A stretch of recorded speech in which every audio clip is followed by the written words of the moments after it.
Now we will look at how the basic or the fundamental steps that we have to take before we start layout with CSS. All right, this is the objective of today's topic. Okay, all right, and this is it. Okay, now to structure the pages, CSS may include steps such below.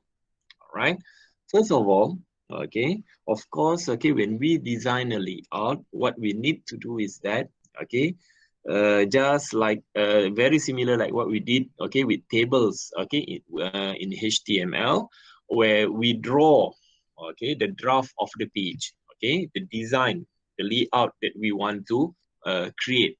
All right, now with CSS, okay, the next step what we should do is, okay, first of all, we should divide logical section of the document. Okay, divide the logical section of the document. Now, what is logical section? There are a lot of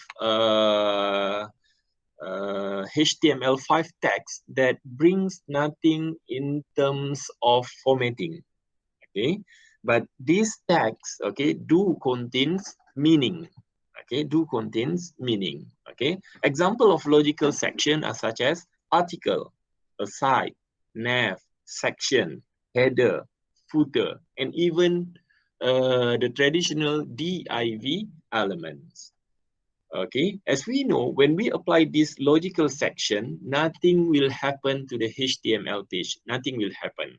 Okay, but these HTML5 tags except div, okay, are meant to inform, okay, our browser about the meaning of the content, the semantic value of the content. All right, header, for example, explaining that this particular part or this particular content, okay, actually represent the header, okay, of the web page. Okay, article, okay, may represent, okay, a write-up, okay, about certain article, okay, in a website. Okay, so that is why the first thing that we need to do before we structure the page with CSS is by dividing logical section of our web page. Now, the second part, okay, of the things that we need to do is put the content in an order that will be the most useful if the CSS were not used.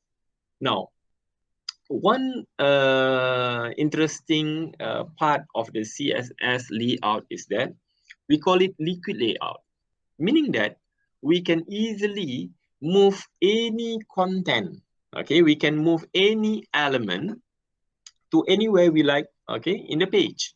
All right, this is what we cannot do with HTML alone, but with CSS we can actually move any single elements, okay, anywhere we like.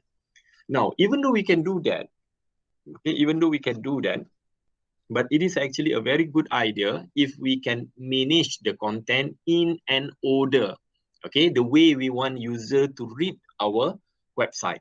All right, so that even if, let's say, for example, somehow, okay, the link between HTML and external CSS is broken, at least, okay, user can still read the web page according to its order. Now, number 3, use heading element consistently to identify and prioritize information on the page within the sections. Okay, you can use H1, H2, H3 accordingly.